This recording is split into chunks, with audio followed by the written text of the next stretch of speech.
it's Macy, back with Macy's Reading Corner, reading I Survived the Sinking of the Titanic, 1912, by Tarshis, illustrated by Scott Dawson.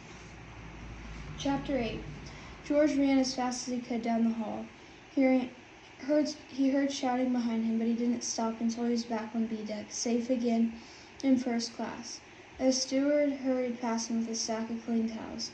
"Good evening, sir," he said. George nodded out of breath. Nothing could happen to him up here, he knew. So why was his heart still pounding?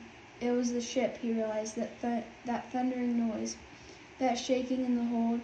Had a boiler exploded? Had a steam pipe burst? An eerie silence surrounded him, and George's heart skipped a beat as he realized the engines had been turned off. The quiet rumbling had stopped. Just outside, George heard people talking loudly. Did they know what was happening? George went out onto the deck and walked over to the small crowd of men. Most were still dressed in their dinner tuxedos and puffing on cigars.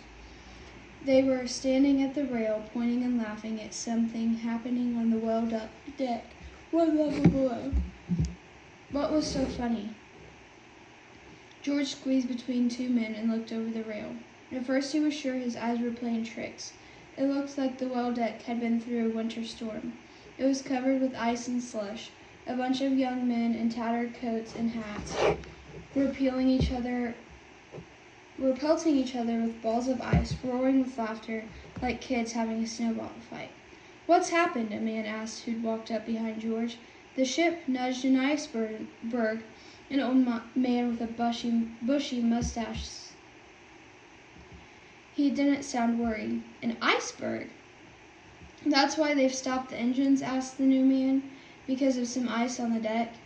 "It's just being cautious, it seems. Following regulations," said the older fellow. "I spoke to one of the officers. He assured me we'd be underway any moment." "Hey there," he yelled down to the young men below. "Toss some of that ice up here." One of the gang picked up a piece of ice the size of a baseball. He threw it, but the man with the bushy mustache missed. George reached out and made a clean catch with one hand. The crowd cheered. George held up the ice and smiled. Then he held it out to the man. "Keep it, son," he said. "There's plenty for everyone." The piece of ice was heavier than George had expected. He sniffed it, then wrinkled his nose. It smelled like old sardines.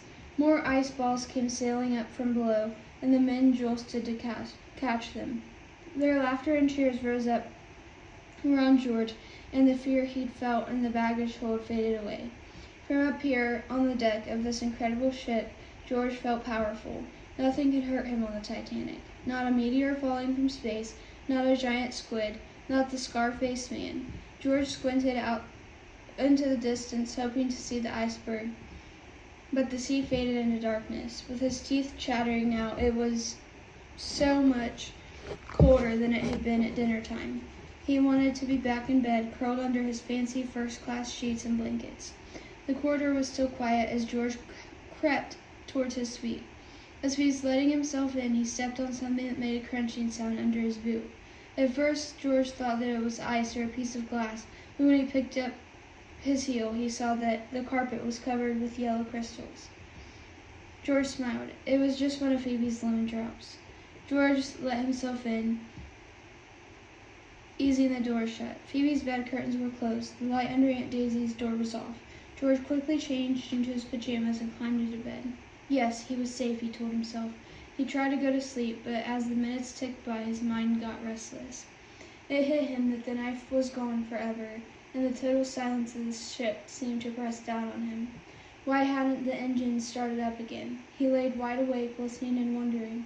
It was almost a relief when he heard some knocking on their door.